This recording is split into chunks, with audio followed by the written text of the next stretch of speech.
Dulaan gatos ka mga lalaki ug babaeng persons deprived of liberty sulod sa Cagayan de Oro City Jail dormitories ilawom sa BJMP-10 ang dungan nga migraduar sa ilang pagtungha sa elementarya ug junior high school sulod sa prisuhan. Ani ang report. Certified graduates.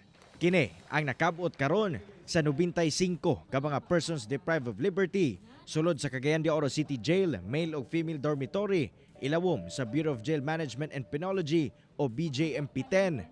Amo mga PDL dungan nga migraduar sa elementarya ug junior high school ilawom sa Alternative Learning System kun ALS program sa Department of Education.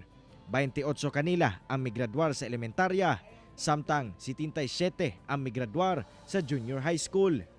Gani ilabihan ang kalipay nga gibati sa mga migraduar nga PDL. Education is a lifelong journey, one that extends beyond textbooks and classrooms.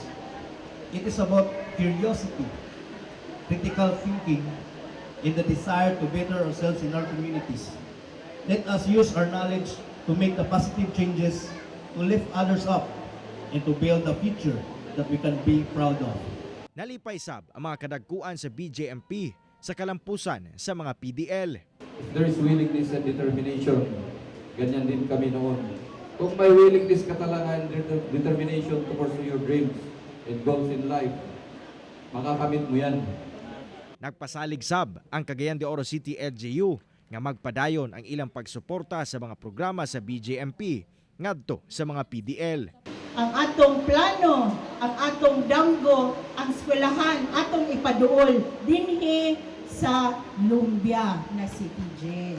And I hope na ato ning makapot because naatay scholarship program. Karon gilaraw sa BJMP uban ang pakigtambayayong sa DepEd nga magpadayon ang pagpaeskwela sa mga PDL sulod sa prisuhan. Kauban si Jaybert Pairat sa kamera.